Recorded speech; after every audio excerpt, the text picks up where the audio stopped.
Hey everyone, welcome back to another episode on the podcast. I am super excited to share this one because it is with one of my good friends and one of my brothers in life, Jamie Patara. Jamie is a breathwork and sound alchemist, and what that means is he does a whole heap of events with his talents of music and instruments. And honestly, he plays like so many instruments. I've had the pleasure of performing beside him. I was DJing, he was performing. And, his sound experiences are just crazy. I'll play a little bit before the episode starts. Plays the handpan, plays the flute, plays, didgeridoo, so many different things. He's such a talented human in the work that he does and he shares and he gives to the world to serve, but also has so much value to share. And just like our deep brotherly conversations, we dive deep into so many juicy topics in this one. The main premise was becoming a high value human, and in particular, a high value man in society, in your life. The benefits that it brings with it. Don't be scared off if you're female. This is also really powerful for you too.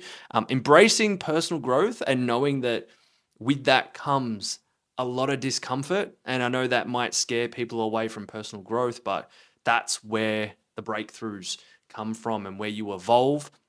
We talked about solitude and how that facilitates finding the answers within, and sometimes people are reaching so far externally all the time and to other things that sometimes we need to learn how to sit in stillness.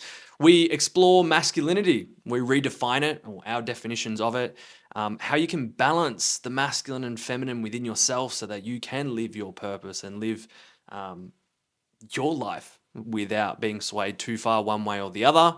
The power of sound therapy on the mind and the body, and it's pretty crazy what this can do for you. Living in your purpose, and so much more. I really enjoyed this conversation. It is like we were just WhatsApping each other. Well, it'd be a long WhatsApp, over an hour, but it was just such a fun conversation between brothers, and I know it's one that you're going to get so much value out of. So take some notes, and I hope you enjoy. Before we get started, I want to say a big thank you. Last episode, I got on and shared that I'd been sharing the clips from the podcast on all the different social media platforms. Thousands of people liked and viewed and shared on Instagram, Facebook, YouTube Shorts, but in particular on TikTok. We have received in 2 weeks over 1.3 million views.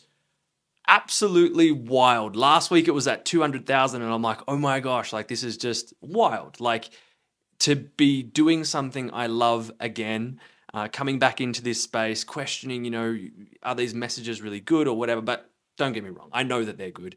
But to have that many people receive these messages that were in Amadou's episode or in Jem's conversation or in Simi's is just really, really beautiful. And man, I can't believe it. So I'm very grateful for all your support. If you're not following already, here's all the links. It's Carlo_Cirillo and The Conscious Podcast. You can go check it out. You can see these little clips and you can share them as well. I am just absolutely loving this journey and being back into podcasting. There's so many great conversations that I've had and I'm going to have in the future. So I'm excited to bring you along this journey. So again, thank you so much. If you ever want to connect with me, please go across to my socials and just say hello. I have some exciting things coming up too, like my program, community and membership, which I'd love for you to check out if it resonates with you. But until then, enjoy this episode.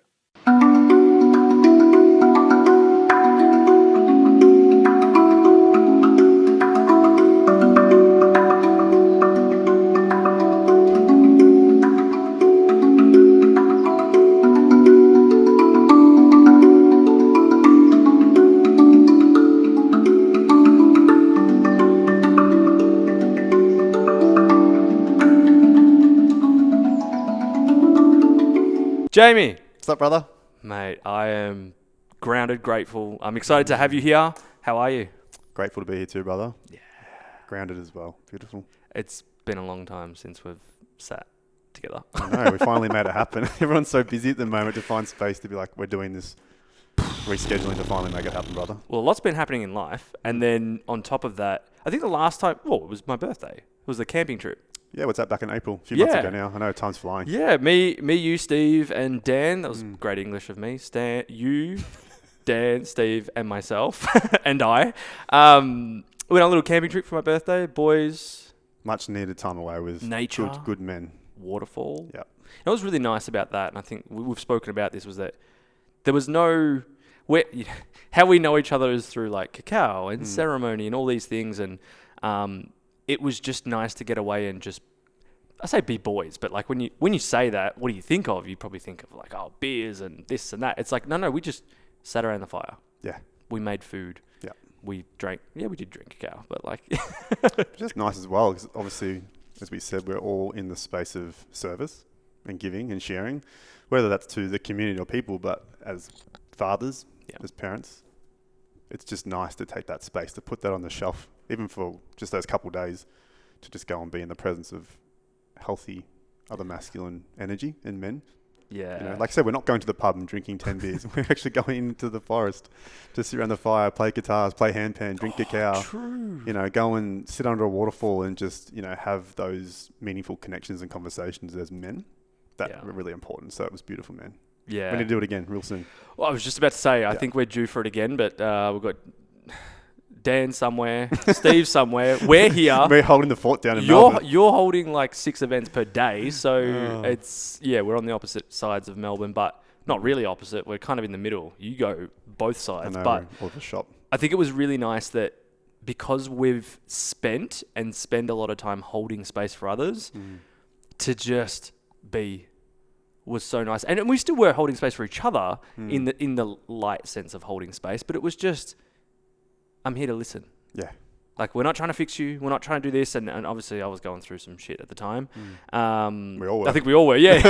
we all were. We all ended up discovering that, when we sit around the fire and you just chat about it, and like, remember it started raining. We put the marquee over the top, and it was well needed. It's probably something that I haven't had in my life a lot. Like, I've been part of different soccer teams and whatever, and when did we ever do something like that? So it's nice to have brothers in my life that I like, appreciate that connection as well, and that depth. But this podcast isn't about that. I know, it's nice to we're going straight in with something beautiful to start with. Connection, brotherhood, depth, holding space for each other. I love it. Yeah. I known you for a long time in terms of online space. I'll be honest, the first time I seen you, I was like, this guy looks a bit fucking, how you going? But I was... Elaborate on that. Well, I don't know. It was just like who the fuck's this guy? Like, type thing. It was totally totally judgment, and it was just like you were doing breath, you were doing sound. Maybe it was the cacao as well. I think it was the cacao. Because of Dan, that whole thing. And I was always like, Dan's my friend, so fuck anyone else. And then once I got to, obviously Dan got to know you and all that, and then you at the events, I think the first time we kind of met was at one of the sacred parties. Yeah, it was a couple of years ago, I think. You performed, I was DJing, and it was like, hey, and it was just like, oh yeah, like, you know, when you meet someone, it's a bit different, and maybe I was in my judgment ego. Definitely was. We all do it. That man macho thing of like, I'm judging Stoic. you. Yeah, I'm sizing you up, bro. I can't play the flute, but who's this guy coming into my community? Yeah. And we got to know each other, and I'm pretty sure it was like the last cacao party where you were just like, how you doing, man? And I was like, bro, not good. Like, this is happening. You're like, man, I can relate in this. And I was like, fuck, all right. And then we just created that group chat with the boys, and then we went away. And so I don't know too much I know what's happening now and the future stuff, but for those that don't know much about you and maybe haven't been to your events or have you on social media, can you give us a wrap up of who you are and the journey of what's gotten you to where you are now and what you do? Wrapping up's always a hard thing, right? I know. And for those who don't know me, I can talk. I've always got to mention this at the start when I'm speaking in front of people at my events. I'm like, I swear I'm going to keep this one like dialed down because I know how to just keep talking. But I mean, for those who don't know my story, I get asked often, like, how did I even get into this work? Like, what's led me to where I am now? And I would say it's... Hang on, what do you do now? Let's start with that, because then it'll bring context, yeah. So predominantly, I'm a sound healer and a breathwork facilitator, space holder. So I run a variety of different events with breath and sound, collaborate with people running other energetic modalities. I run retreats. I've worked in men's spaces and men's events. I've worked in ceremonial spaces, plant medicine ceremonies, lots of different sort of varieties. But today, fast forward, I am predominantly working with breath and sound. Yeah. So I'm based here in Melbourne, obviously, running most of my work here, but I also travel all around the country, different states, and some international now as well, which is really cool. Beautiful. So tell me how you got here. How did I get here? This roller coaster, beautiful ride to get from where you were to who you are now. I ended up landing myself unexpectedly in a potent and powerful 2-weekend workshop, self-development workshop back in 2019 called the Bridge Experience and Extreme Leadership, which is run by Preston Smiles and his wife Alexi. And I had no purpose or place being there at that time, but I somehow ended up there, which is another story altogether. But long story short, I ended up there, and that was a catalyst for change in my life that put me into many stepping stones that shifted and changed me to where I am today. So I owe a lot to that space. From there, I moved into men's work because that was a huge space for me, and another story again around the lack of good male role models in my life, lack of masculinity in my own self. And so I ended up, going down that rabbit hole for maybe the first year of coming out of finding some new passion and purpose in my life. And then that sort of flowed into ceremonial work, which is where I found cacao. Started running cacao ceremonies, had my own cacao brand and business, started working in plant medicine ceremonies, things like that. And then not long after that, I found breath, I found sound healing. Even though music's always been part of my life, it found me in that capacity later on. And then from that space, I started running my own events, and it's just been organically flowing ever since into where I am now. It's just the foot went down on the accelerator and then it never came off. And it's just gotten bigger and bigger and grander, especially the last 12 months, I would say. Things are really starting to move along a lot faster than they normally have. So it's been quite a journey of meeting amazing people and community to get here, including yourself and all the Sacred Crew, and just grateful. Yeah. So I've seen your work, been a part of your work, and sat in on your work, and not breath, but sound. You're multi-talented at so many different instruments. It is wild. Like, hopefully I can be able to put some sort of clip or something in there, because like from didgeridoos to flutes to handpan to what else? Oh, crystal instruments, lots of little trinkets. Like I live loop as well, create sound theatre through looping. So many different things. Yeah, multi-instrumentalist, yeah, for sure. And it's so impressive, and we'll get into this why and sound and all that, but were you doing any of this? Like, let's say prior to that personal development event or whatever it was, that one, what was life? What was happening in life? Where were you? Who were you before this? then? Yeah. I was spiraling out of control is where I was. I ended up walking away from my marriage and ended up going down a very spiral path of just partying and completely neglecting any form of who I really was. So I was not in a good place before that at all, which is what led me to go into that workshop. But in terms of like, where did all this musical side come from? I've always been a musician. Like, even when I was a teenager, I started playing guitar. I was playing in bands. I was touring around as a teenager before I was even 18, which was really cool. So I've always had a love for music there. But like I said, it was never at the capacity that I'm sharing it now. Awesome. And what made you go to that event? Like, what? It's my sister. Yeah. Yeah, my sister, who I'm very, very close with. She was looking at going to the event herself.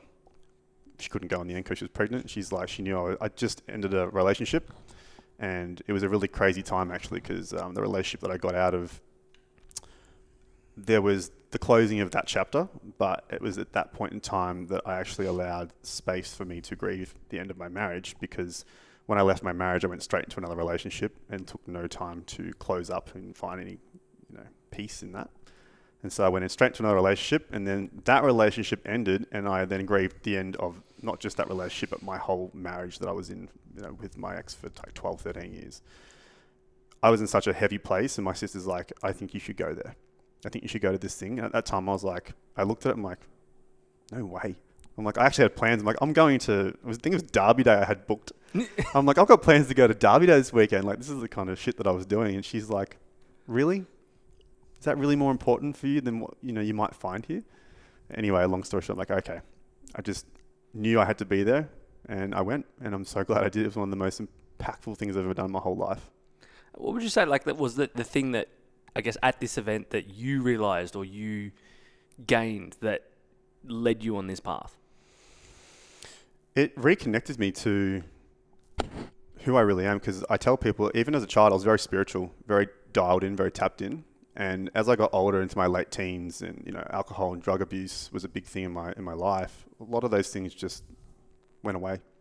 That version of me, like that soft spiritual person, very connected person, sort of just got put into that dormant state. And so I found for the first time since I was younger at this workshop, it uncovered those parts of me again, and got me to come back to remembering parts of myself who I really am. So it was really powerful for me in that regard. Showing me community, showing me that there are other people like this, showing me other avenues and ways of how to deal with life, because I've never shown how to handle, hardships or trauma or pain in the way that I was being showcased or shown in that room. And through activities and what was happening in those rooms, also brought things to the surface I'd never even thought about, different ways of how I viewed myself, what I've been running from, values, belief systems, self-limiting beliefs. Really powerful stuff that, even though it was being showcased to me, I still was confused around what it actually meant. But I knew, I'm like, whoa, there's something here. And there's this thread. And so I just kept pulling on the thread. I'm still pulling on the thread today. It's still there, just in different ways. There's different threads now. Now there's a whole array of them. And I'm in this space now where I'm so curious around when these threads appear. I'm like, where is this one going to take me? Because I know now, on the other side of all of these hardships or lessons of growth and expansion, there is an upgrade. And I've found this to be the finite truth for my life. So now when I see something that's going to be uncomfortable, it's going to require an input, and it's going to require me to stretch, I know what's waiting for me on the other side. So I lean fully into that now and pull on these threads with a lot of curiosity. Whereas before I was like, I don't know if I want to go there, because I was so scared to look at my shit, my shadow, my pain and my trauma, whatever it may be. So that workshop was really the first step in me being like, get out of your fear and take that step, grow into the man, human being and person that you can be.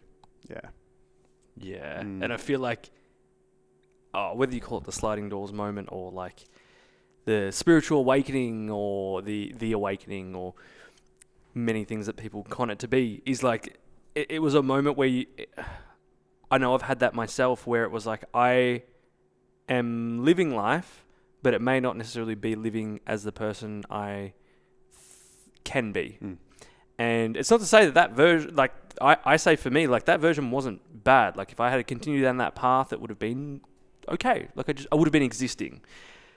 Now, and you talk about these threads, and it's like, I know that feeling. And even now, like, because I've been a coach and mentor and I help people through this and discover things, I'm curious, but I'm also like, how many do you pull?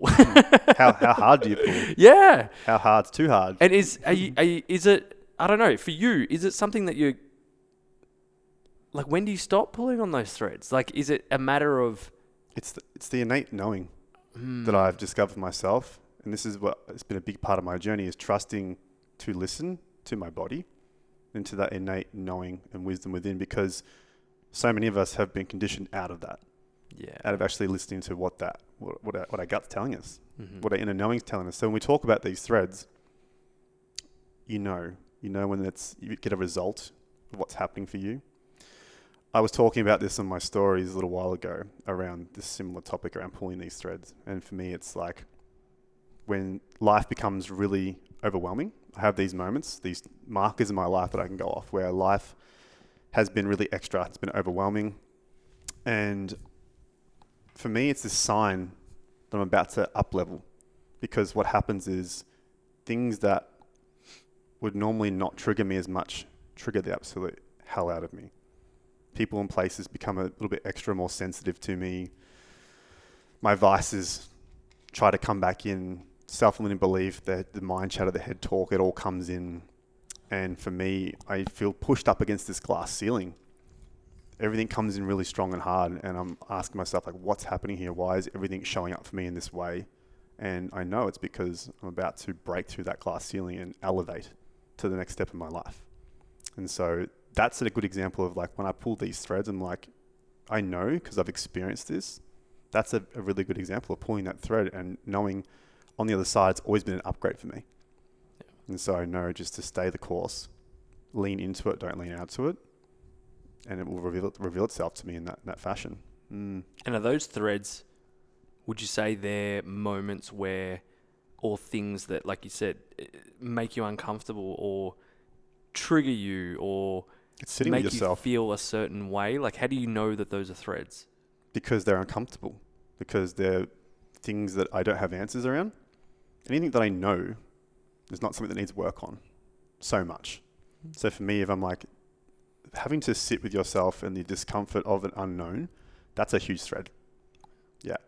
Because you don't have the answers. You don't know what's going to happen. You don't know what the outcome's going to be. And you have to trust and deepen into a deeper layer of surrender that you've never had before.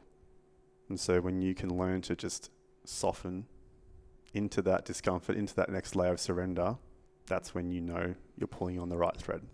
And I think from my experience, like these past 6 months, and from all my voice notes, we sent some lengthy voice notes to each other. Golden library of voice notes.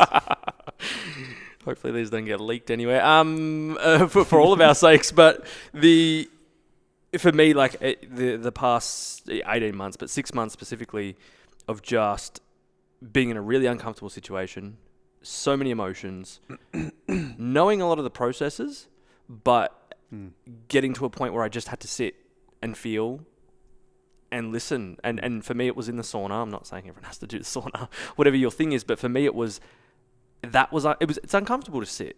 I think for most people, because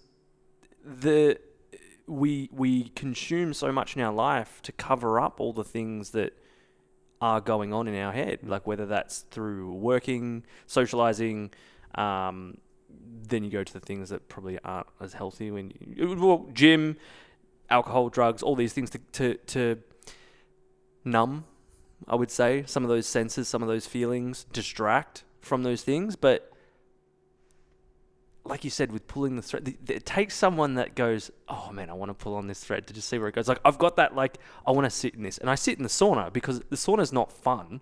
I like it. But it's like a ice bath experience. Like, I love these things, not because I like, put myself in pain, but the discomfort of, like, I'm in this. I've got to sit. I can't deny that it's happening. And every time I've done that, not every experience is so deep, but most of the time when I've sat in that sauna and let myself just, okay, let the thoughts go. Like let them run. Instead of running away from them. Let it come in. Yeah. Feel it. I mean, there's times, and I'm in a apartment, right? So it's a public sauna. Anyone can go in. There's stories about that. Met a monk in the sauna, but that's another day. I'm sitting there, sometimes I'm crying, and it's just coming out, and it's just like, I used to judge that, but now it's like, no, just sit there and feel it. Yeah. Because that's where, one, I'm feeling it, right? I'm processing. Connecting to my body. Yeah, processing, great word for it. But I'm also then, on the other side of that, will find maybe the peace, maybe the answer that I'm looking for. Why do you keep? Because there's probably people listening right now, like I'm playing devil's advocate now, and I'm just like, but what if you and you're like, do I have to keep going through things? Do I have to keep pulling on threads? If you want growth and expansion, you do, and people need to realize as well. This is not it's that saying, a cliche. It's not a destination. Sorry, it's not. Yeah, you know what I mean. Like, you get to this point, it's forever going. The work's never ending. You complete one part of the puzzle, and then the next part will reveal itself to you. And in terms of like sitting with yourself, this has been a big thing for me this year. Is I've had no problems with so much sitting with myself these last 5-6 years. Done a really great job at being able to cultivate that space myself. What I've found this year though in particular is finding space to completely take the appropriate amount of time to be with it on my own. I have a really beautiful community, family, friends, like support around me. And in my past, I would bring a lot of my hardships or whatever's happening, coming up for me, triggers to the table because I really valued those people's opinions, and I would lean into them thinking that they can help me, support me in this journey, which is true. But I think we are so used to now looking for answers externally, even if the intention is good by using the right community, that we kind of bypass any space where we can actually come up with the answers ourselves, which are the most important ones.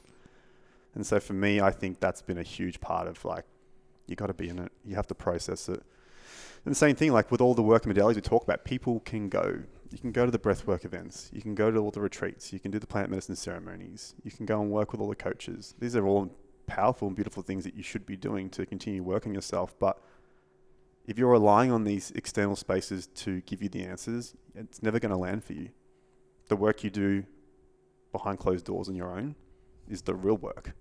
You know what I mean? Like, how do you take the information that's coming internally and what you have taken externally and bring them into this space within yourself to really figure out what's coming through for you? What do you really feel? And being with yourself is really uncomfortable. I've found it to be wildly uncomfortable for me sometimes, to the point where like I've honestly had moments where I'll sit on the couch and I'm like, I don't know what to do with myself. I don't know what to do.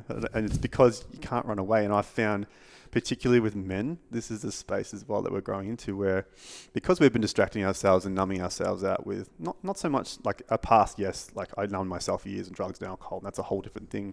But when we talk about numbing ourselves out with work, with events, with our children, with our partners, all those things, it takes us away from our work, our work that we need to do internally. And so for me, I've found now, when you get to this space where you allow yourself to fully sit in it and feel it, you can't run away from it because it's in your body. It doesn't matter where you go, it's there with you. And some days when it becomes so intense, you're going to wake up and it's going to be laying in bed next to you. And when you go to bed at night, it's going to be in the shower with you. It's going to be in the car with you, wherever you are. And some days it's going to be really confronting. You're going to need to just kick out a chair and say, sit down and be with me. And you just got to be with it and process it in the fashion and time frame and way that feels good for you. From that experience I shared before, it's like I trust that now. Before it was like, who can I search to? What coach, what mentor, what book has the answer? But the more this year, especially, withdrawing from all that and going, just sit with it. It's bringing so much peace and trust within myself, because it's like you said it so well. Those outside things, the events, and I've seen, because hosting Cold and Conscious for 2 years every weekend, my own events, my own studio, seeing people come back and I'm like, amazing. I'm holding a space for them. Then that little bit's going, but you're still distracting. You're doing the same. You're almost coupling it with a distraction. Not to say it's a bad one. You could be doing a lot worse things. It's a good environment, but yeah, that element of go sit with it and learn how to sit with it could bring so much progress. Just even if you do, nothing wrong. Like, we should be, looking to get support in whichever way feels possible for you. But taking the space to just be with it yourself first. Yeah. You don't have to have the answers either. I think, like I said, it's about connecting to your body, letting your body fully feel it. And if it's wildly uncomfortable, painful, it's like, just got to do that. Yeah. We've been conditioned out of feeling in a big way. And trust, yeah, that's been a huge part for me, is trust and surrender. And I'm still learning this. And I'll always be a student of this. There are still so many moments in my life today I'm like, big breath and surrender. I don't want to surrender today. Well, you just have to. You don't have a choice. And it's like that. I don't think anyone's ever going to be immune to that. You evolve and grow into this next version of yourself, and then something new will pop its head up and force you to surrender even more. If you choose to, you know what I mean? This is how that cultivation of growth happens, though, I believe, from my experience. So Tell me about what is sound healing, what you found so powerful in it, and why that has become so important in what you do and how you hold space and create a healing environment for others. Well, with sound healing as well, like it's one of these things. I don't particularly favor the title sound healer, because you know that whole saying like around we're not your healer, which is a big believer in. Like, you know, I'm one of those people that provides space and environment for you to do the healing on yourself. So I don't particularly like saying that I'm healing you by saying sound healer, but it's just a term that everyone knows. It's a good title, so it's kind of why I run with it. You know, some people prefer to say sound bath facilitator. Yep. Whatever it may be. But from my place of sound healing, like, you know, a lot of people will use sound healing to help cure ailments and diseases in the body. That's not so much what I work with sound with. For me, it's creating an experience that takes people to altered states of consciousness, really, through using it as a bridge to connect the other modalities that I use. So, for example, one of my biggest events, Mana, is a cultivation of spinal energetics, breathwork, and sound. And the sound componentry in that event is really the glue that stitches all the modalities together. So it's very powerful in that regard. And the types of tones and frequencies and vibrations that I do use are curated in a very particular way from my end to help invoke and bring forth different emotions. So for me, there will be elements of my sound that are very earthen floor, very shamanic, tribal. And those kind of components are very powerful at, like, especially when we pair it with breathwork, at really scraping the bottom, the shadowy parts of people's inner being on their journey, bringing that up to the surface and to the top. And then some of the elements of my journeys, which are very light and ethereal, are very powerful and beautiful at, like, washing away all that we've brought to the surface. So different parts are designed for different, reasons. But I mean, when people ask me for like a brief overview of my interpretation of sound, I always kind of just say, it's so much more than an auditory response and what we're just hearing, because really sound's a human construct. So when we think about sound, we think about it its rawest form, which is frequency and vibration, which is taken into our eardrum and turned into sound. So, without human beings, sound wouldn't be here. It's like that old saying, if a tree falls down in the woods and no one's there to hear it, does it make a sound? Very similar kind of analogy, right? You're sitting there going, does it? Well, no.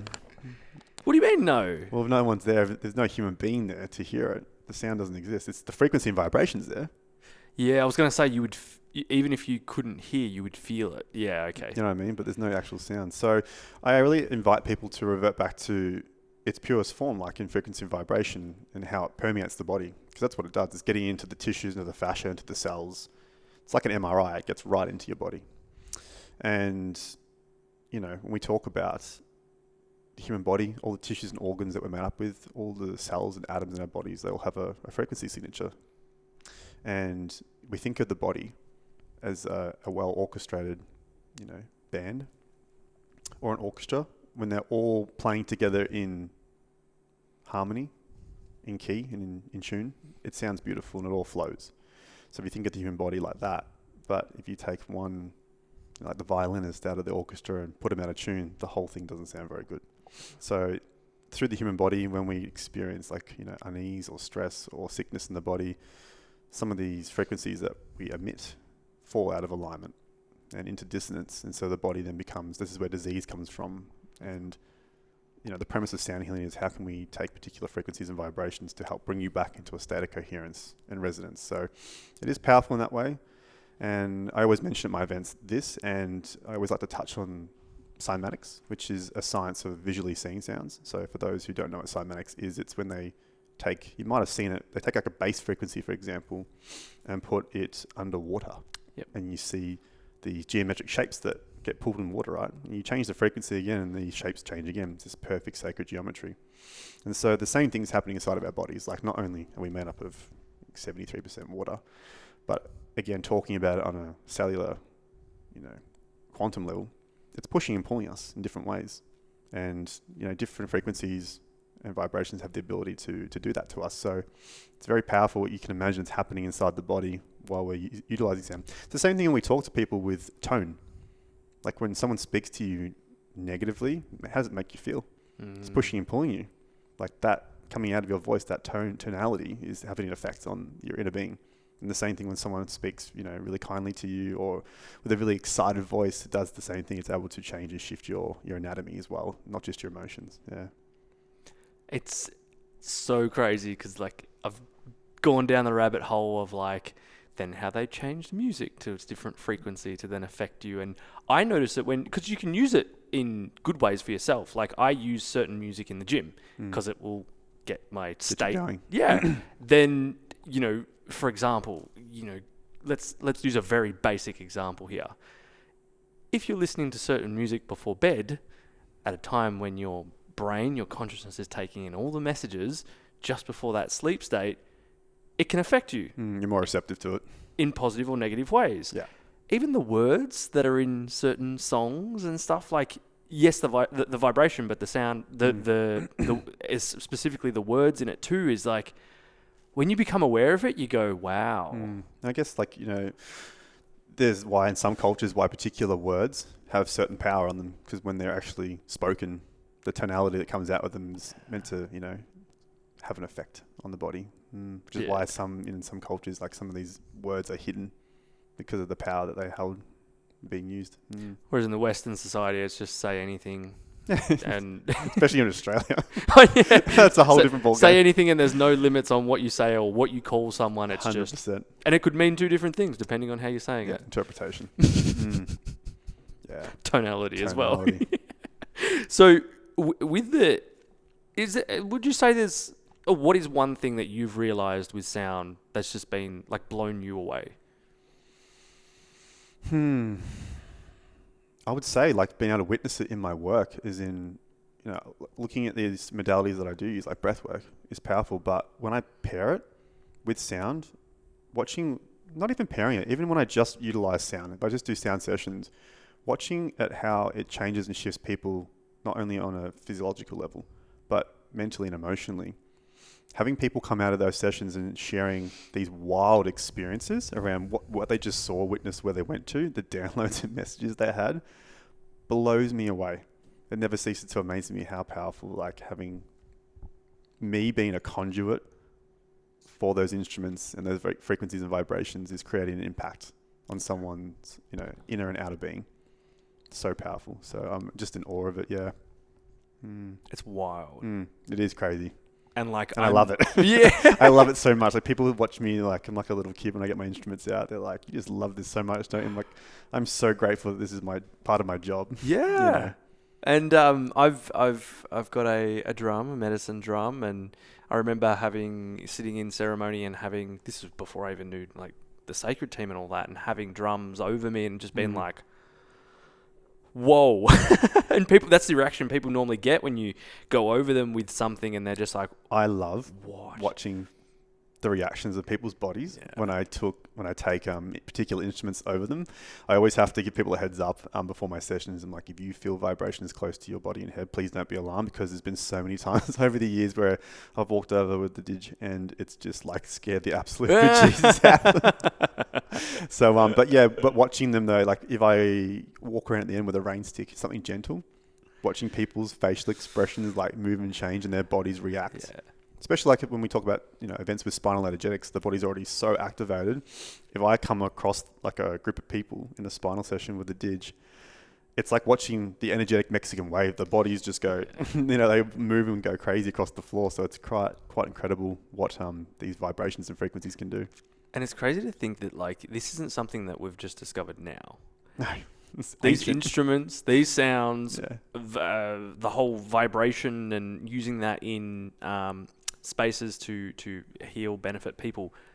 That's been there for thousands of years. Yeah. It's like a lot of things that we're coming back into now. It's just rediscovering. It's not new at all. Yeah. The most powerful things are the ones that have always been with us the whole time. They're not new. It's all the new things that have been cultivated that are removing us from who we are. And it's the ancient things that are bringing us back into remembering who we are. Yeah. And it's like I have this app that's just binaural beats. Yeah. And I've had that for years, probably like 4 or 5 years. And that's what I meditate to. There's no spoken word or anything. You can choose a different vibration or binaural beats or whatever. And I found that for me, it just puts me in a zone. Now that I'm thinking about it, it's like, well, no wonder why. because it's changing the states in my body so that I can access different points. Is there anything that you've found that, like, for example, do you wake up? I've just watched the video last night of you and Dan when he had the bowl on his head and on his feet, and you the one that went viral. Yeah. Where you're playing the didge, and he's like got one on his head, got one on his feet, and he's like, other mates go to the pub, spiritual mates, go into the forest, and it's like, what can someone do? Like, there's something like really simple that someone can do with sound that would help benefit their day. Well, the most simple thing anyone can do is, like you said, jump on Spotify. Like, if you're not a musician or you don't have any instruments at all, there's like binaural playlists, there's frequency playlists, like any kind of different frequencies, because obviously different ones, help produce different effects. So, like for me, I go to sleep most nights with ambient nature sounds playing.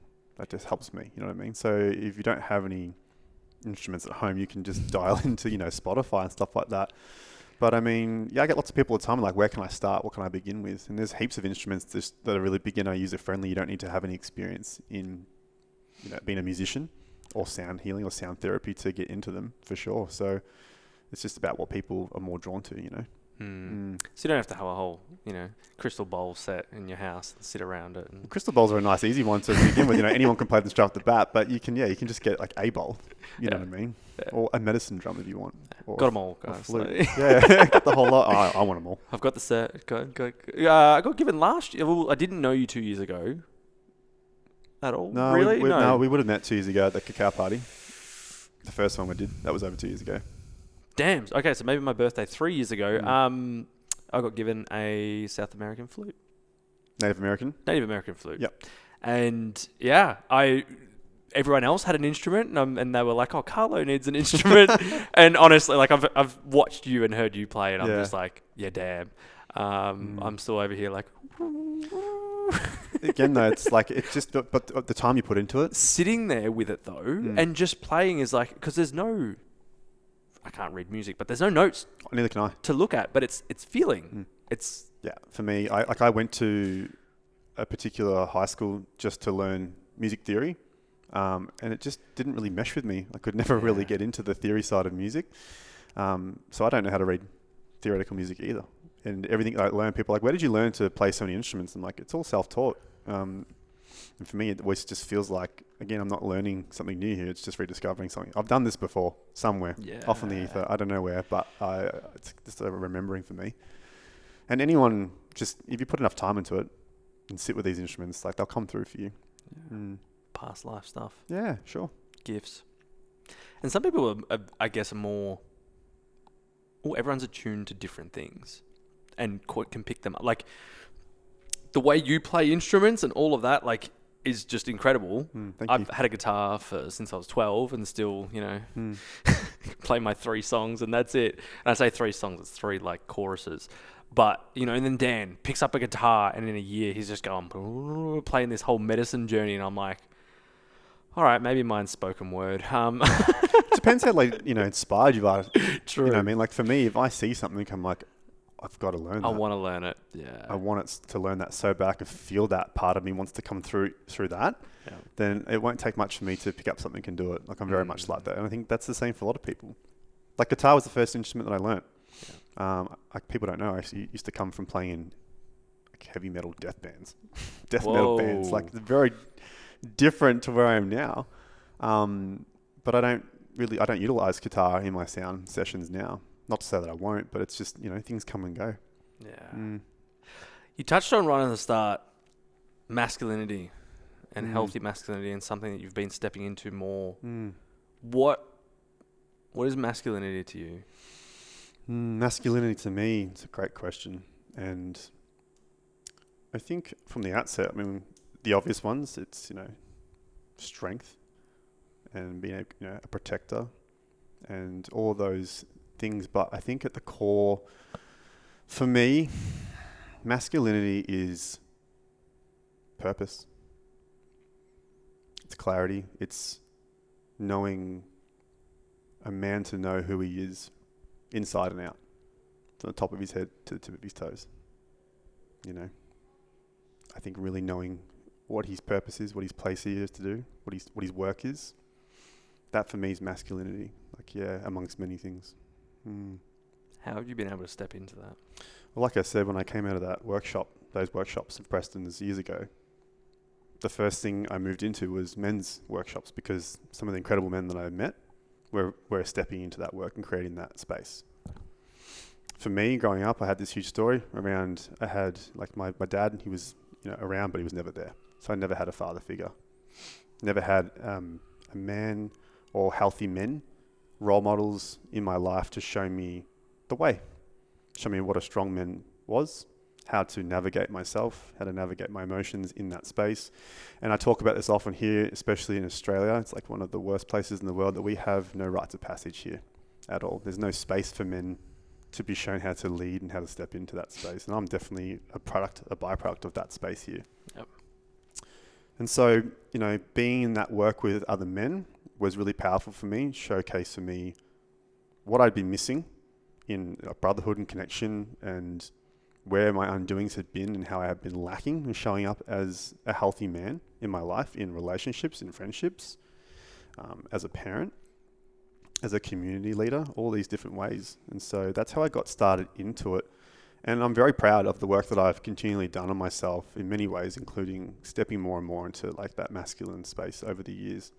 But this year in particular, again, I feel like there's been a huge thread again for me in how I've stepped into that space. And, we talked about when we went away as brothers on our camping trip, and it's so beautiful that we can have a space where we've got healthy men who know how to remove themselves from society for a period of time, because it's important. We need that as men, to be in the company of other men. There are things that we can cultivate, share, learn, and have in that space that we can't get anywhere else at all. And like you said, when we were together, we got that opportunity to just be soundboards without trying to fix anything, without trying to minimize anyone's experience, just allowing that space for me. I think, honestly, one of the biggest things for me this year around stepping even further into what masculinity is for me has been the feminine, really calling me forward more and more into rising to that occasion. And I'm just in deep awe of that this year, and have been deeply grateful for the journey that I've continually gone on this year with that.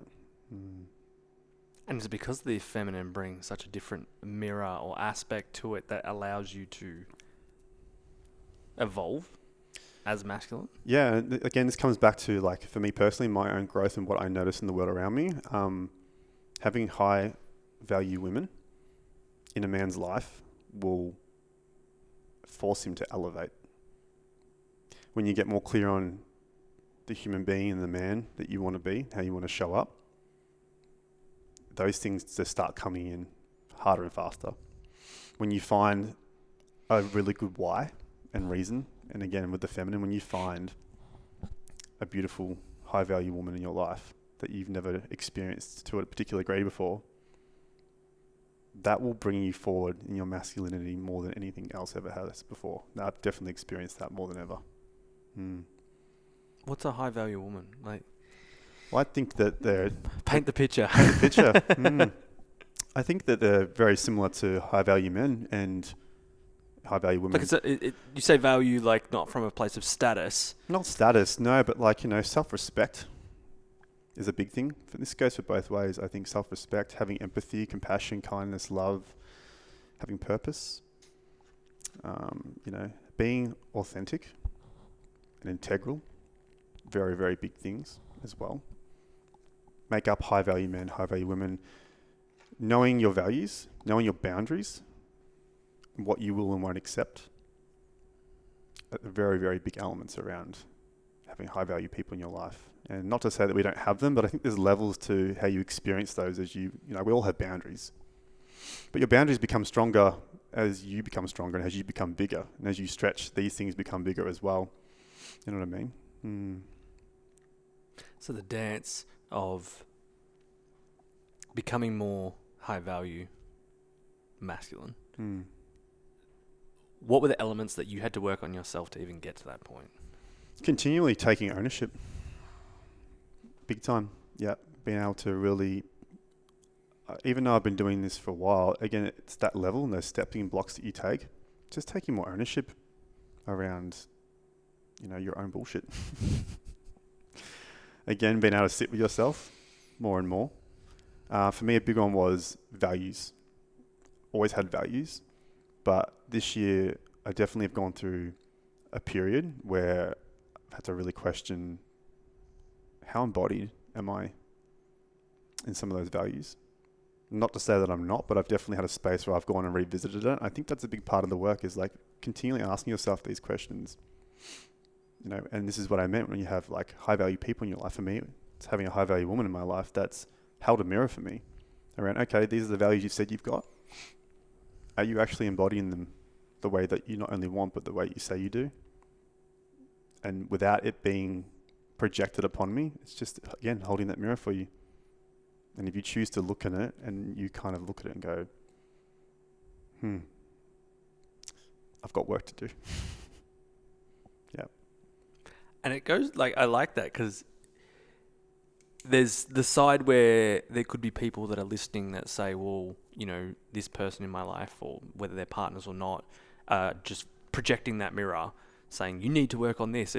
I think there's the healthier side, but it's also it's not coming from pressure or force. It's, you say you want to be this is what you value. And I guess the values of a man, in terms of strength, integrity, those things, you're not stepping into that. I'm just going to show you that. Mm-hmm. And how does that feel? Feels powerful. Well, the other way, if you weren't stepping into it. Oh, if I was getting told what to do. No. If you weren't stepping into those values and someone's holding that mirror, I think it goes back to what we were saying at the start. Like, that makes you uncomfortable, because then you're like, and you haven't been owning your shit. Like, for those listening, right? Man or woman, female, masculine, whatever it is.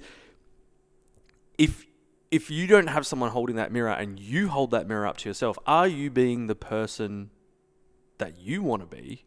And if the answer is no, then that is uncomfortable. Yeah. And that's what I found challenging this year. And I was doing my own program as I was teaching it. I redid my values and I was like, oh, no wonder why. I've been like not even trusting myself. I didn't value myself and I didn't even trust my values.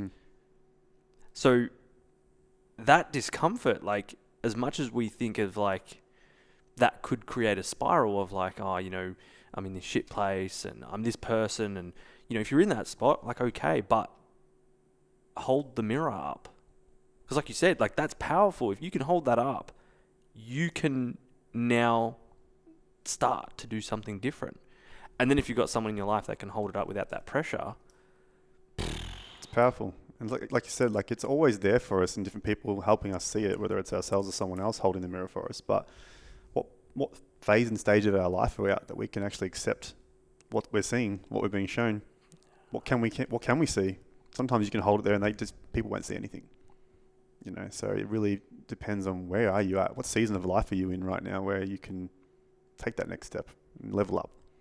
But having someone there to help you, again, because the last thing we want is projection. No one's ever going to grow from a place of projection. You need to be this, you need to do that, you need to do it this way. Why aren't you good enough? All it does is reiterate for us like self-limiting beliefs, stories, patterns, trauma. But having someone supportive in your life who can actually see you and see all of you. And they see parts of you don't even see.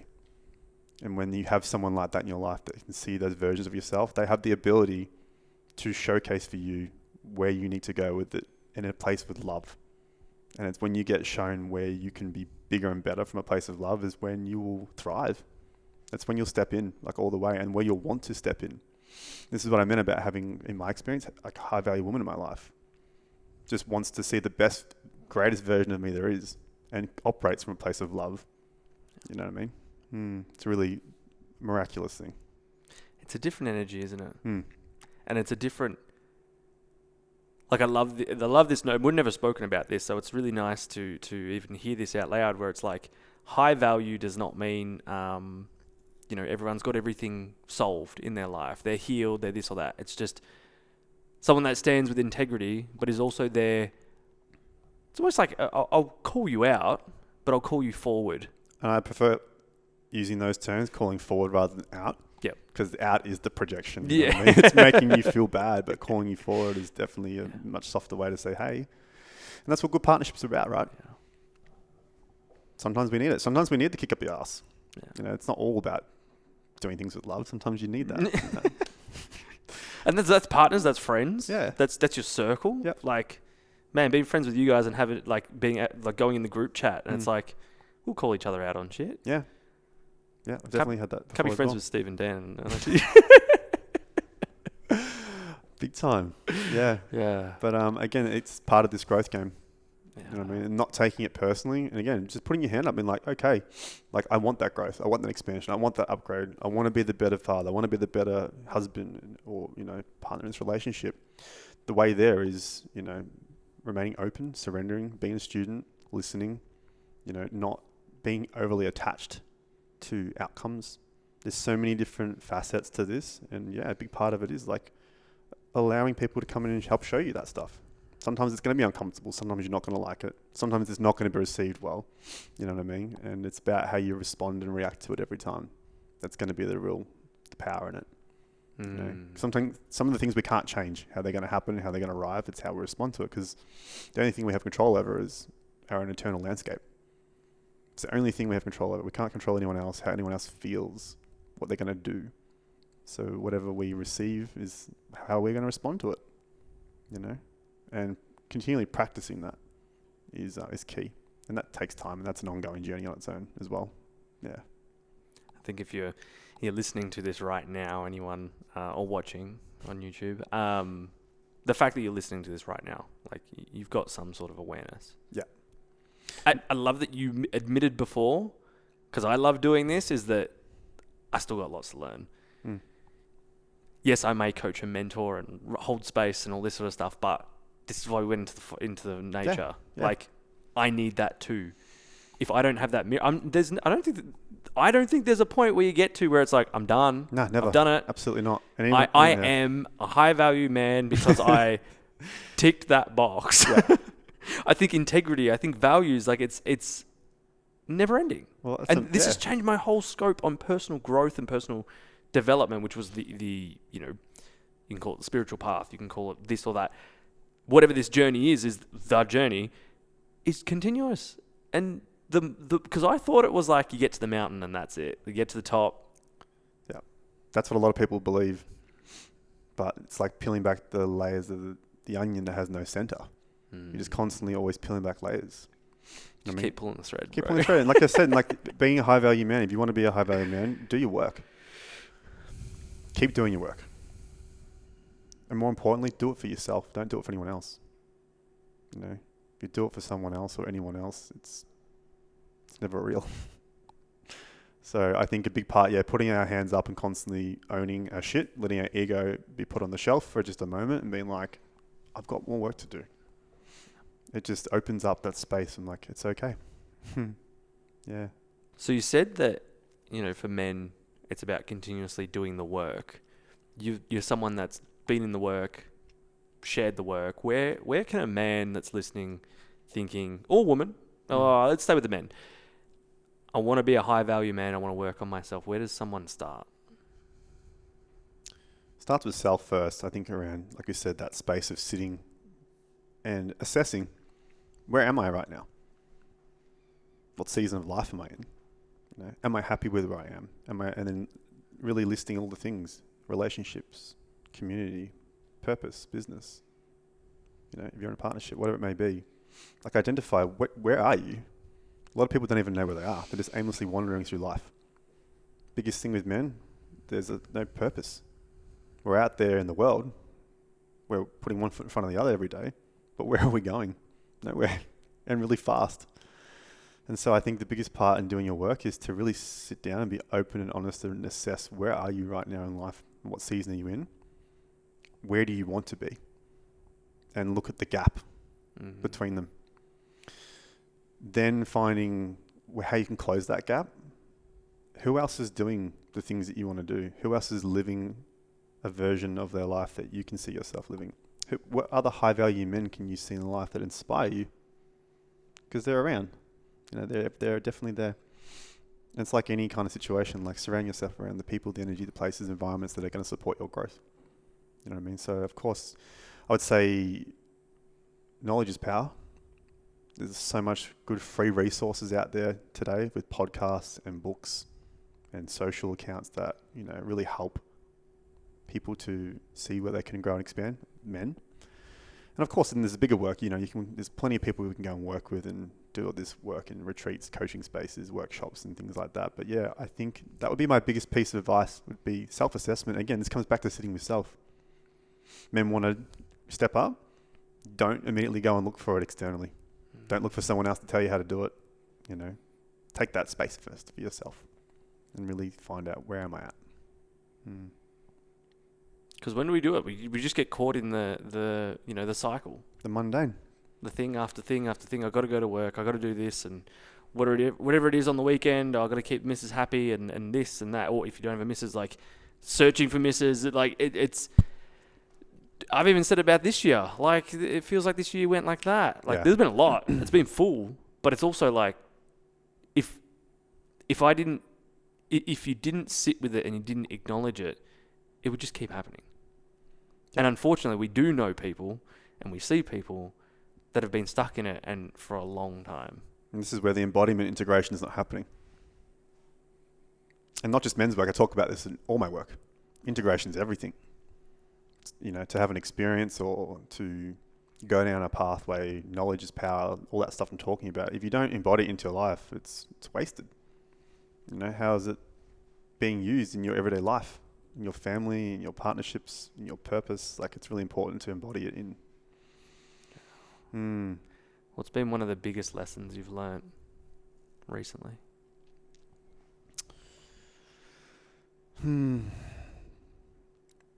Probably the biggest lesson is one of my favorite sayings, and that's that everything in life is temporary. You know, the good and the bad. So I often tell people, you know, that saying, if things are going really well for you in your life, you know, enjoy them and ride them, because they won't last forever. It's just the nature of it. And on the flip side of it, if things are not so great for you right now, just know the better times are on the way. And this year, as I zoom out as an overall, it's been beautiful. It is beautiful. I'm so grateful for everything that's happened for me this year. But that's not to say there hasn't been ups and downs and moments where I'm like, I'm in a lot of discomfort right now, like a wild amount of discomfort. And having that lesson from that saying coming back to me going, this is just temporary right now. You know, and that, again, that growth is waiting for me on the other side, learning to trust more and more. That's been a big one for me as well, is like continually, like I'm always learning to trust, but like the layers that I've had to really just surrender and let go. I will say the amount of patience that I've had to cultivate this year has been a very big lesson for me, and one that's really paid off really well, and something that I'm really glad that I've been able to keep continually cultivating as well. Yeah. Amongst many things. That actually just made me think, going back to the high value man, what is the result of a high value man? What does that do for... Helps humanity. Yeah. I was listening to a podcast a couple months ago, and then similar topics around, you know, masculine and feminine. And it was a beautiful point that's out there around that, you know, the state of the world that's in at the moment, it's just a shambles in so many ways in terms of this masculine and feminine energy. And a lot of the time we talk about, you know, men have to go first. You know, men create safety for the feminine. And by having more men stepping forward to becoming more high value men, we're helping humanity, because they were saying on the podcast that, you know, the world's in such a state of disarray at the moment, and the only way to bring it back is through men. But they're nowhere to be seen. They're scattered and leaderless. You know, they're just nowhere to be found. Because we look at like society today, we look at social media, we look at like all these men, how they're showing up. There's just such a huge story around how people think they need to look, how they need to show up. You know what I mean? Like, we have this whole story around that we're breaking the stigma around men being so stoic and they can't feel and that they have no emotion. And now we've moved into this space now where we have this whole epidemic of men who have gone too far the other way, where they've leant too far into the feminine, they're getting too emotional, and then they're getting confused, like upset and confused because they're like, hang on, to their women, you wanted me to be emotional and available in that space. Now I'm being that. Now I'm too much. So it's trying to find this balance now around how do we spiral back into this ground of masculinity. And I think when we have the outcome of strong, healthy, masculine, high value men, we are doing the greatest service to humanity that there is, because it's just needed. It's needed all the way. It's what leads everything. You know, it's how we lead the feminine. It's how we lead purpose. It's how we lead, you know, passion. It's how we build. It's how we move forward. You know, it's a really important thing for us to be able to cultivate. Whoa, that was beautifully said. And I think that because we do live in this world of masculine, feminine, they need each other, and the masculine is the leader, or the leading part. Equally as important the feminine, but yeah, that balance has been interesting, and I've definitely felt that in myself, where I've gone most of my life too far the feminine side, and in relationships, in the work that I've done recently, it's been able to, and listening to myself, bring me back into the things that were innate within me, right, and started listening to them, which automatically, like the things we're talking about, is like the values, the things that you know what being a high value human consists of. You know it. You've just not been doing it for so long. Well, because it's difficult. Yeah. Right? It means undoing patterns and stories and conditioning that you've had your whole life. From what people have told you, well, no, this is. Yeah. And then for me, it was like, but that doesn't feel right. That's what you think. Yeah. And you said social media before. And like, this is going to go on social media, right? Of course. I'm going to put clips up on TikTok and all these things. The context of it all is that I've been watching for the past 2-3 years, and you know, where people say, you know, this is being a man, no, this is being a leader, no, this is this, and it's like, is it? Like, or is that just what you think it is based on those perceptions? What innately, and who am I to say what's innate to me is what feels masculine. And to me, everything's not going to resonate with everybody. Yeah. That's the power in it, right? We just take the parts that feel in resonance and leave what's not there for us, and that's okay too. Yeah. But I think there's some things we've spoken about are foundational that are just musts. Yeah. You know what I mean? And this space talking about, like, for me growing up as well, because my father was never around, I was raised by my mother. So I was instantly mothered a lot in the feminine space, which is why I never had a problem growing up having connections with the feminine. Yep. Growing up in school, that's who I had most of my friends with the girls and, you know, the females and the feminine. And, you know, that's why it can be difficult for some men to have a space of masculinity, because it's just never been there. They've been mothered by, you know, the women in their life growing up, and that's shown up again in their relationships. And so it's really about finding this balance in this day and age. It's like, how can we pull it back together? And I found that, you know, for me, like being a soccer player for so much of my life and playing at a high level, there's this, you're around men, but there's not much deep connection. Or I didn't find that. I always felt very different, a lot more feminine, a lot more softer. Would talk about my emotions, and it was all very much like walls up type thing. And going through school, similar thing. Very similar to you, like very much more connected to the girls, the feminine. But what I found, you know, last year, especially in Mildura, I created at my studio a men's circle. And, you know, it was just a space where you share. No one can say anything back to it. There's no advice. We're not trying to fix you. It's just share. And I thought, because we'd been doing it with, you know, our groups in Melbourne and stuff, I was like, people won't resonate with this. Like, I like this stuff, but I don't think other men will. We all ended up in tears by the end of it. It was just nice to be held. Like, I remember I came back from a really big event in my life, and I was like, I don't want to share. I don't want to do this. I don't want to open up to these men. Like, it's a small town. Like, everyone knows everyone type thing. But I was like, no, I need to be that example of, you know, this is a space to share. Even with you guys. I need to share this. I kept things in for so long, and it's like, yes, deal with things yourself and sit with yourself, but the power of having a tribe, and I'm not saying a tribe of 500, right? There's 4 of us in this group chat. Yeah. If you can find 4 people that you can share with, the support of a brotherhood, you can even, flip this to a sisterhood, of just people that can see you Yeah. and hold you is just so...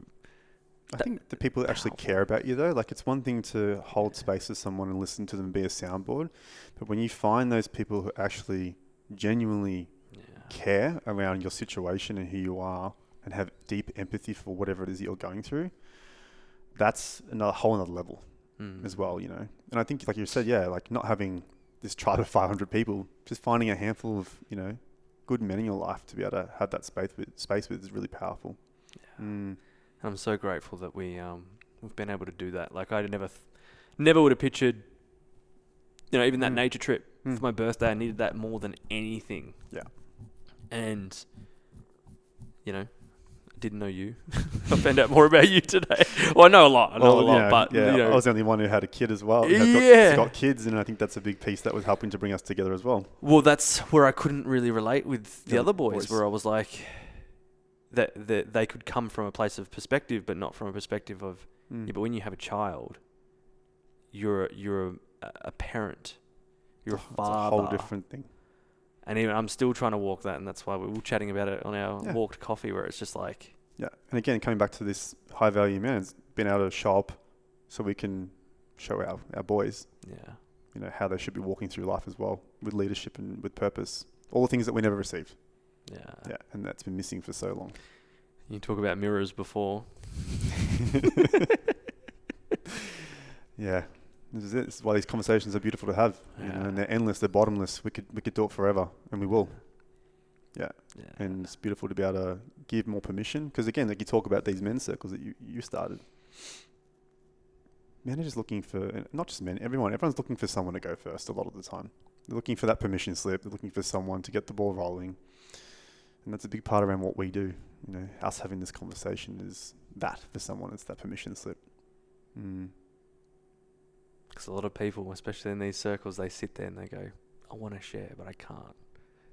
Someone does, then you go, I'm sharing. I don't know what that's like. When I sat in that workshop that I said I went to, I sat there, I couldn't speak. Yeah. Didn't find my voice. It took me a long time to find my voice. Yeah, so helping people to find their voice is a beautiful gift to be able to do. I love that. Showing people their power. Yeah. If you had one more thing that you could share on maybe social media, YouTube, wherever, it was one message that you could share, and that was the last thing that Jamie could put up. You weren't allowed to post anymore. It was one message. What would that be? I think it would be to stay in like that full, authentic, integral self. There'd be so many things to say. I think, honestly, it's a bit of a blend. One would be that statement I said before, one of my favorite sayings around everything in life is temporary. Just know that nothing is here forever, and whatever you're going through, whatever pain you're feeling is temporary. The other thing I would say is, those people around you that mean the most, your family, your loved ones, your friends, tell them you love them often. You never know how long you've got with people on this planet, this earth. I think we take it for granted a lot. Tell the people that mean the most to you, tell them often what they mean to you. Don't hold back anything. I definitely felt that this year, losing a family member, and not that we didn't express love, but it was a masculine figure in my life, my nonno, and I'm big on the phone. Sometimes I almost say it to people I don't know, when you have a random phone call, love you, and whoops. But it's seeing my dad lose his father and how that affected him, and we made it a thing to, well, I always was, but even him to be like, I love you, care about you. That's I think that message, leaving that message to people that no one's time here is guaranteed. How long you're here is not guaranteed. Tomorrow could be the last time you ever wake up and see a sunrise. Could be the last time you ever say I love you to someone, see their face. Could be the last time you make an impact on a stranger you walk by giving them a smile. So giving that message to people that, you know, always walk through life with kindness wherever you can, and tell those that mean the most to you. Tell them what they mean to you, and tell them hard and tell them often that you love them. Love you, bro. Love you too, brother. Thank you for the impact you've made in my life in such a short time, and to be able to be someone that I've been able to confide in and open up to, and be the leader a few steps ahead, you know, a few years on your children than me. And, you know, it's been so beautiful to hear more about your story and what you do and why you do it. I'm really grateful that I've got brothers in my life, and to call you one of those brothers that, you know, I feel blessed, because I know that not everyone has this depth of connection with people, and, you know, in some ways a stranger a few months ago or so, and to be able to have that and have that support. And I wish and hope a lot of people can find that. They can. Well, I mean, first of all, thank you so much, like fully received. You know, it's an absolute blessing as well to have you in my life. And I often reflect on the amount of gratitude that I've got for the people that are in my life. Like, honestly, sometimes I step back and go, wow, I've got the most incredible community in my life. None of that's an accident. You know what I mean? And so I tell people, again, everything we've talked about today, like doing your work, doing the work on yourself, these are the byproducts. You end up being amongst the most incredible people, energy, and places and environments that you can possibly imagine. Yeah. So not a day goes by that I'm not absolutely blessed to have, you know, people like yourself in here. And again, doing the work you do to share the messages like this across the world to make more impacts with people. Give them permission slips, help them step forward, help create change. It's really magical, brother, what you're doing. So thank you for having me. Thank you. I feel it. Last question. Why do you do what you do? Because you don't have to do any of this.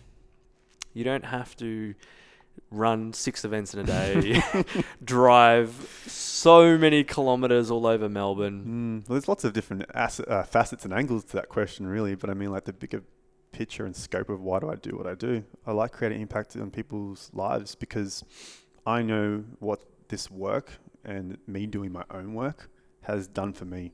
Like, I look at where I was to where I am now, and I'm so proud of myself, and I love the person that I've become, this journey that I've taken to become this version of myself. I want that for everybody. Whether it's, you know, everyone's so individual and different and how that's going to look for them, but I know the power in it. I know what that does for a human being, for a soul, like what that feels like and where it's going to continue to grow into. I just want to help people go on that journey and find that space within themselves as well, you know, because everyone should get to experience purpose, love, connection, joy, peace, all of these beautiful things at the level that I've been able to cultivate for myself. You know what I mean? And the ways to do that are through everything that we've said today.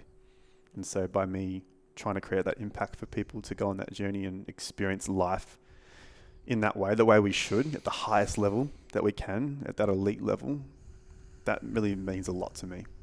Yeah. So it's probably one of the biggest reasons why I do what I do. I love that. That was so well said. And great to hear. It's always been genuine and authentic from you. Even though at the start I was a bit like sizing you up. Like. I love that we wait for the podcast for you to tell me. It starts with competition. Like for me anyway, it's like that little bit of like... It's the work there again.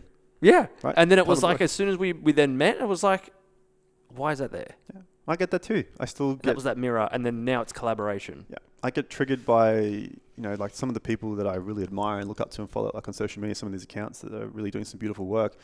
There are things that they post sometimes and it triggers me. You know what I mean? And this might be similar to you. I might have triggered you, but then the power is in stepping back and going, oh, why is that triggering me?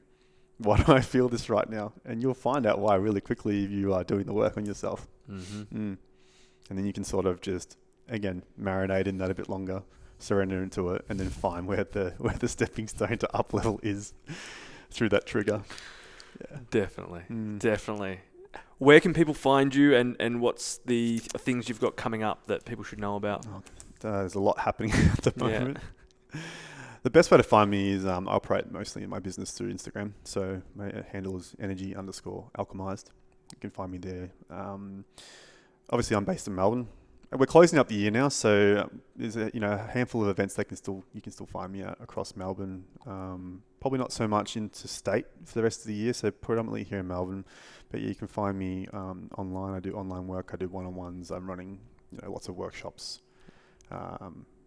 I have other projects coming out in the new year, which are exciting, which are another conversation for another day. We'll get you back on. Yeah. But on social media is the best place to find me. Yeah. Awesome. Well, thank you, brother. It's been amazing to hear all the things and to dive deep into this chat. I think it's like, we could talk for hours. Oh, absolutely. And it's probably going to be a part 2, 3, 4, 5 scenario. And I feel like it's great to have these conversations. It's so, we can have it in our group chats and stuff, but now it's like we have that, we do the work on ourselves, with ourselves, and then we can come back and share this. So that hopefully, if you've been listening or watching, there's something that hopefully inspired you. Male, female, feminine, masculine, whatever it is, there's going to be something. And if there is something that inspired you or maybe planted a seed for you, come share it with both of us. Like on social media, reach out to Jamie, reach out to myself. I love that. And people have been. So thank you for those that have reached out, and share this with your friends. I think, I know it's, you probably listen to 5 podcasts, and how are you going to share 5 of them? You know what? For me, right, and this is work that I feel is my purpose work to do, just sharing it on your story. And someone might see the title and go, oh, I need to listen to that. And who knows this little thread of right place, right time for someone, and they might listen in and get something really powerful from it. So, yeah, if something has stood out, please, take it on board, integrate, and start becoming a high-value human, because that's, as you beautifully said, that's how we then lift the world and the community around us and the next generation as well. We give them an example and we lead them into being high value humans as well. So yeah, thank you so much for being here, brother. Appreciate you, and you guys for listening. Until next time, take care. Peace.